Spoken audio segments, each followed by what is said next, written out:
প্রিয় দর্শক আসসালামু আলাইকুম। প্রিয় দর্শক, আমি এখন কান্দাপাড়া বাজার,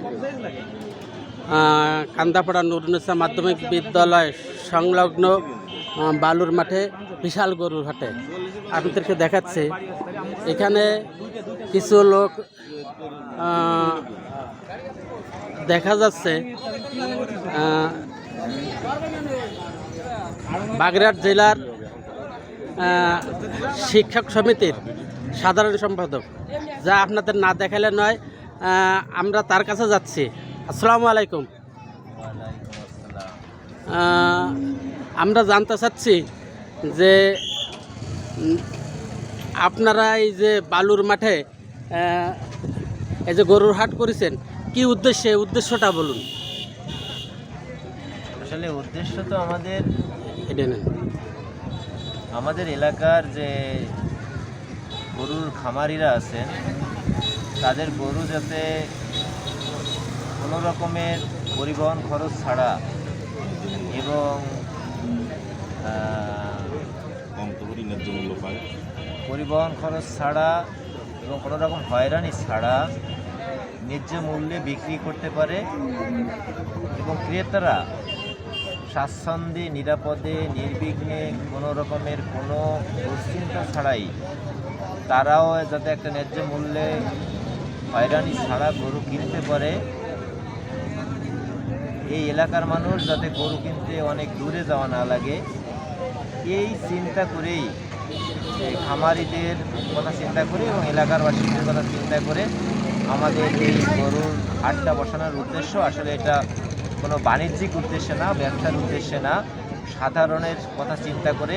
এবং আপনি জানেন যে এই এলাকার প্রায় শতাধিক স্বেচ্ছাসেবক এবং হাটের তত্ত্বাবধানকারী লোক নিয়োজিত আছেন এই হাটকে সুন্দর এবং সুশৃঙ্খলভাবে পরিচালনা করার জন্য, এবং তারা প্রত্যেকেই এই হাট আয়োজনের জন্য আর্থিকভাবে একেবারে কোনো রকমের উদ্দেশ্য ছাড়াই, লাভের আশা ছাড়াই বিনিয়োগ করেছেন, এবং সেইভাবে আমরা সুন্দর একটা হাট আয়োজন করার চেষ্টা করি। ধন্যবাদ। ধন্যবাদ। প্রিয় দর্শক, এই বিশাল গরুর হাটে আরও কিছু মুখ দেখতে পারছি, যাদের কথা না বললে নয়। এই কান্দাপাড়া 4 নং ওয়ার্ড, এই ওয়ার্ডেরই সভাপতি নূর মোহাম্মদ। আমরা একটু তার কাছে যাচ্ছি। আসসালামু আলাইকুম। আজকের হাট সম্পর্কে, কিনা বেচার সম্পর্কে একটু বলুন তো। ঐতিহ্যবাহী কান্দাপাড়া নুরুন্নেসা মাধ্যমিক বিদ্যালয়ের বালুর মাঠে আমরা একটি বড় গরুর হাট মিলেছি, এবং এটা আমাদের কোনো বাণিজ্যিক উদ্দেশ্য না, এটা আমাদের সেবাই আমাদের উদ্দেশ্য। এখানে ক্রেতা এবং বিক্রেতা উভয়ই নিরাপদ থাকবে, এখানে কোনো দুর্নীতি বা এখানে কোনো ছিনতাইকারীর কোনো স্থান নাই, এখানে এটাই আমাদের উদ্দেশ্য। এবং আমরা প্রত্যেকটা সেবাদের পাশে আমাদের একটা পার্কিং আছে, গাড়ি গুড়ি রাখার জন্য আমরা সুব্যবস্থা করেছি, এবং ওয়াশরুমেরও ব্যবস্থা আছে, এবং আমাদের গরুহাটের চিকিৎসকের ব্যবস্থা আছে। সমস্ত কাজ আমাদের এক সুন্দরভাবে আমরা পরিচালনা করছি, এটাই আমাদের উদ্দেশ্য। ধন্যবাদ।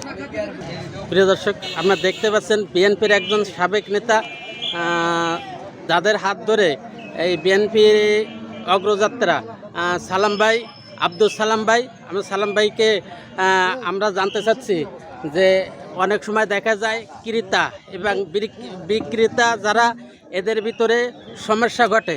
এছাড়াও দেখা যাচ্ছে টাকা পয়সা নিয়ে অনেক কিছু সমস্যা ঘটে। আপনারা, আমি জানতে চাচ্ছি, কতটা নিরাপত্তা দিতে পারবেন সাধারণ জনগণরে, এ বিষয়ে বলুন। বিসমিল্লাহির রহমানির রহিম। ঐতিহ্যবাহী কান্দাপাড়া নুরুন্নেসা মাধ্যমিক বিদ্যালয়ের এই বালুর মাঠে এবছরের প্রথমে ঈদ উল আজহা উপলক্ষে আমাদের বা আমার প্রিয় ভাইয়েরা, বড় ভাই এবং ছোট ভাইয়েরা, আমার সহবাসীরা একটা চমৎকার উদ্যোগ গ্রহণ করেছে। আমি কৃতজ্ঞতা প্রকাশ করি তাদের, যাদের মাথায় এগুলো আসছে।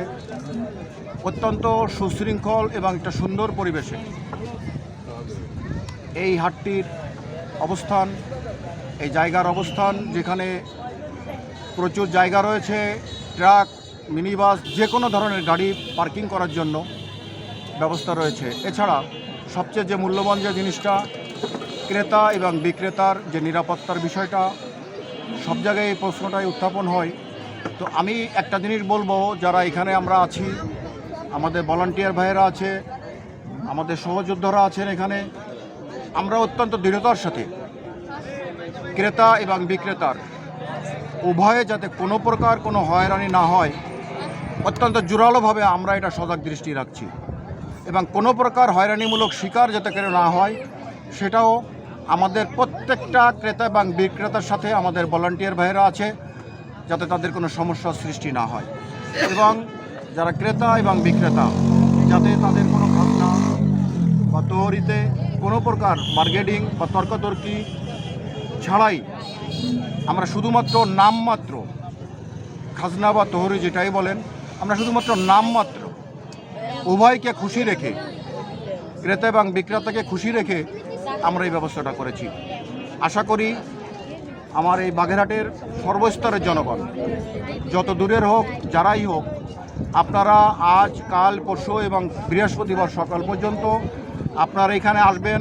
আমরা যেটা বলছি, আপনারা ক্রয় করেন বা বিক্রয় করেন, যেটাই করেন বা না করেন, আপনারা অন্তত এসে আমাদের এই সুন্দর পরিবেশটা একটু নিজ চোখে দেখে যান।